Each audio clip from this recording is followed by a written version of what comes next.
El psicólogo especialista en problemas de estrés laboral, Franziska Lauter, nos da los siguientes consejos para combatir el estrés laboral. Durante años se nos intentó vender la idea de que lo ideal era conseguir un trabajo que durara mucho tiempo, que fuera súper estable, donde tuviéramos una función muy determinada y que nada más llegáramos, la hiciéramos y luego nos fuéramos para la casa. Pero actualmente las personas sienten la necesidad de autorrealizarse a través de su trabajo, de sentir que su función no es simplemente algo mecánico que hace millonario a un millonario que de por sí ya tiene mucho dinero y que por lo tanto no va a generar ningún tipo de cambio social o de mejora en el mundo. Las personas ocupan sentirse retadas, ocupan sentirse apreciadas dentro de la compañía.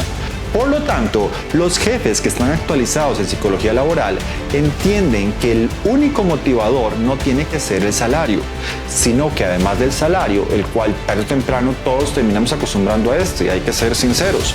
Si usted gana $1 millón, dentro de 5 años usted se va a acostumbrar a ese $1 millón y probablemente hasta inclusive llegue a tener deudas que hagan que ese salario parezca poco. Si usted gana $10 millones como algunos doctores, usted podría terminar acostumbrándose a ese salario e inclusive podría llegar a verlo como poco. Y si no me creen, pues conozco muchos doctores que ganan esos 10 millones y están súper endeudados con tarjetas de crédito, tienen un estilo de vida sumamente alto y por lo tanto ellos están tan acostumbrados a recibir ese salario que ya no lo ven como la gran cosa. Las personas tienen que sentirse apreciadas dentro de la empresa. Si su jefe sigue con esa idea antigua, añeja de que la única motivación para trabajar es el salario, es porque no conoce cómo es que realmente funcionan los seres humanos. Su jefe no contrata robots que simplemente ocupan gasolina para que empiecen a funcionar. Esto que ven acá es la matriz de Eisenhower. A través de esta podemos determinar qué es lo que es realmente urgente y necesario durante ese día de trabajo. Muchas veces nos sentimos muy agobiados ya que tenemos un montón de deberes encima. Y eso, en lugar de motivarnos a trabajar más bien nos paraliza, ya que todo ese estrés nos hace pensar que nunca vamos a poder sacar todo y que simplemente no sabemos ni por dónde empezar. Pero a través de esta matriz podemos empezar a priorizar y a delegar las responsabilidades de forma que sea más sencillo poder liberarnos de tantísimo estrés. Si usted tiene que hacer algo que es urgente pero que no es importante, una muy buena idea es delegárselo a una persona de confianza. Hay personas que lamentablemente nunca aprendieron a delegar y por lo tanto se tiran encima todas las responsabilidades de la oficina y eso es una fuente de estrés muy grande.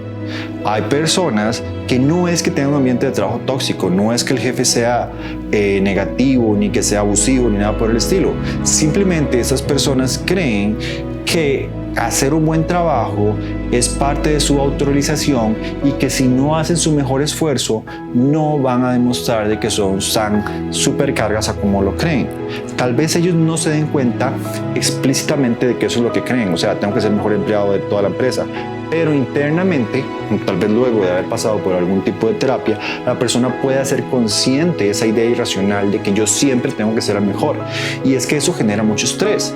Y a veces esas personas que siempre intentan ser las mejores y que son las que siempre intentan dejarle la mejor impresión a la jefatura, son las que nunca delegan nada. Para algunas personas no hay nada más estresante que esas constantes reuniones en las cuales las personas se sientan en una mesa a básicamente decidir de qué van a hablar en la siguiente reunión. Es decir, es una reunión para hablar de la próxima reunión y eso les quita mucho tiempo productivo de sus deberes o de sus funciones específicas.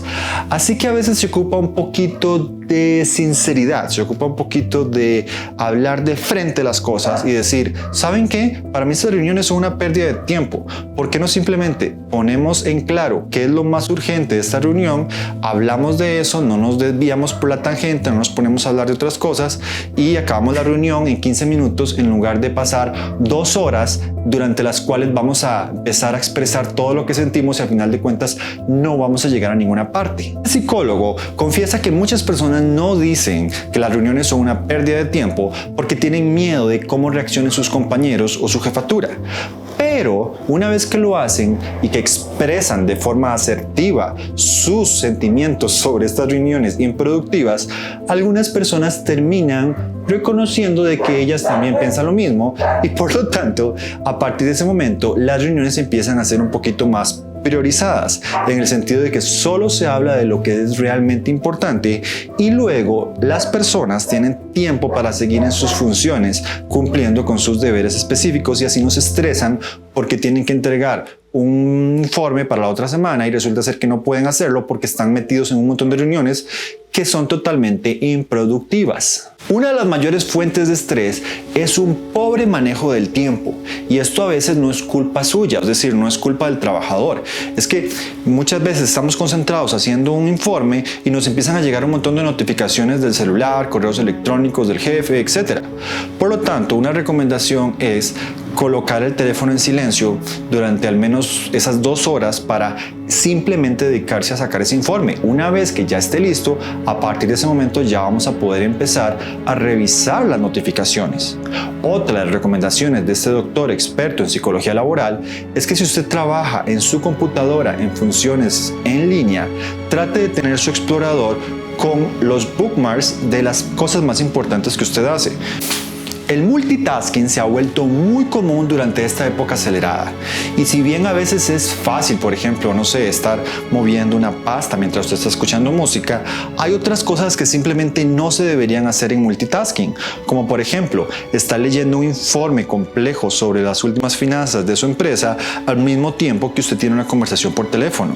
Algunas personas creen que pueden hacer las 2 tareas al mismo tiempo, pero al cerebro en realidad lo que le queda más fácil es concentrarse en una o en la otra.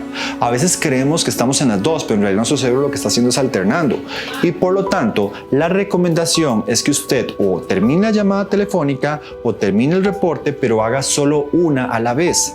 Eso también va a evitar que usted se estrese más de la cuenta. Ahora ustedes dirán, pero ¿cómo me voy a dedicar yo solamente a hacer el informe si luego me van a reclamar de que tengo que estar respondiendo todo este montón de notificaciones? Bueno, una forma muy sencilla es hablar con su jefatura y determinar que durante esas 2 horas usted no va a estar disponible para estar atendiendo notificaciones, ya que se va a dedicar única y exclusivamente a eso. Las personas que trabajan con usted tarde o temprano van a comprender que durante ese tiempo usted está dedicado única y exclusivamente a sus funciones específicas y por lo tanto van a esperar que usted dé respuesta a esos mensajes o notificaciones en las horas que están habilitadas para eso. Actualmente vivimos en una época en la que las personas asumen de que cualquier hora es buena para mandar preguntas relacionadas con el trabajo. Por ejemplo, durante la pandemia, que muchas personas dicen que las maestras simplemente se dedicaban a estar en la casa pintándose las uñas y vagueando, en realidad muchas maestras terminaron recibiendo llamadas de mamás preguntándoles por las tareas de sus hijos a las 8 de la noche y más bien la jornada de trabajo se extendía. Además, los educadores muchas veces terminamos trabajando fuera de horario laboral y no es como que estas son horas extra pagas, eso no es cierto. Lo lindo. El estrés laboral se ha convertido en un nuevo problema muy grave, no solamente para las personas que lo padecen, sino para las mismas empresas. Cuando los empleados tienen síndrome de burnout o síndrome de quemado, mucha de la productividad de esa empresa va a empezar a disminuir. Algunas empresas podrían decir, a mí qué me importa si el empleado está cansado de trabajar, ¿qué es esa vagancia? Simplemente lo despido y contrato otro. Bueno, esas empresas probablemente no entienden que esa rotación de personal les sale sumamente cara. Lo ideal es tener empleados constantes y que estén motivados y que eso ayuda a crear un ambiente positivo en la empresa. Y yo sé que hay muchas empresas que no cumplen lo más mínimo esto. La mayoría de las consultas que atienden muchos psicólogos y psiquiatras están de alguna u otra forma conectadas con un ambiente de trabajo tóxico. Un sabio decía que si uno tiene una herida grande y esa herida usted no la sana, entonces va a terminar sangrando sobre las personas que no le provocaron esa herida a usted. Y eso es justamente lo que sucede con los compañeros de trabajo tóxicos. El punto es que esas personas andan golpeadas, andan heridas, andan sangrando. Y como no sanan sus heridas y no hacen absolutamente nada por intentar cambiar, más que a veces simplemente volverse alcohólicas, terminan derramando toda su sangre sobre personas que no tienen absolutamente nada que ver con esas heridas, y muchas de esas personas muchas veces son los compañeros de trabajo. Por ejemplo, una vez alguien me contaba que trabajaba en una oficina y se sentaba en su cubículo tranquilo y ponía música con audífonos. Resulta que no sabe cómo la muchacha de la par escribía, ni siquiera le decía a él directamente, le escribía un correo al jefe diciéndole que el de la par hacía mucha bulla y que ella no se podía concentrar, y básicamente era este sonidito que producen los audífonos era prácticamente inaudible. De modo que después de recibir un correo del jefe llamándole la atención, él simplemente dejó de escuchar música y siguió ahí trabajando en su oficina. Pero la muchacha de la par también dijo que es que hacía mucha bulla en el teclado. Y resulta ser que esa misma muchacha que se quejaba de cualquier mínimo ruido, luego se levantaba y se iba a conversar con una amiga que tenía y se ponían a chismear y se reían a carcajadas de las personas de las que hablaban, haciendo un bullón en toda la oficina. Pero eso no tenía que ser ningún problema para las personas de ahí. Es decir, las personas tóxicas por lo general se van a quejar de usted, van a hablar mal de usted, pero por lo general esas personas, como dicen en Costa Rica, tienen un enorme rabo que les majen. ¿Cómo sabemos que el problema son ellas y no es usted? Pues muy sencillo, averigüe si han trabajado esa persona tóxica antes. Si usted hace una pequeña investigación, se va a dar cuenta de que tuvo problemas laborales o con compañeros de trabajo antes de llegar a su empresa.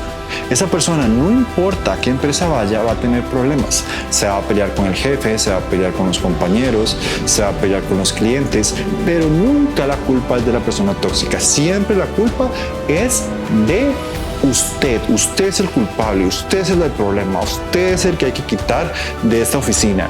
Y eso es un problema muy grave con las personas tóxicas.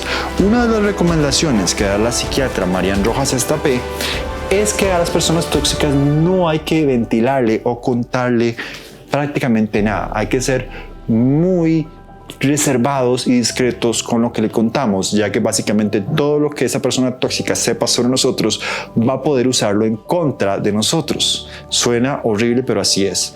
Esas personas tóxicas ni siquiera deberían estar en nuestras redes sociales, ya que de cualquier cosa hacen un chisme gigante e inventan cosas de nosotros. Entonces lo recomendable es que si esa persona tóxica está en su oficina, en su lugar de trabajo, trate de mantener el contacto mínimo con esa persona. No le cuente secretos, no confíe en esa persona, porque como les digo, todo lo que usted diga podrá ser usado en su contra.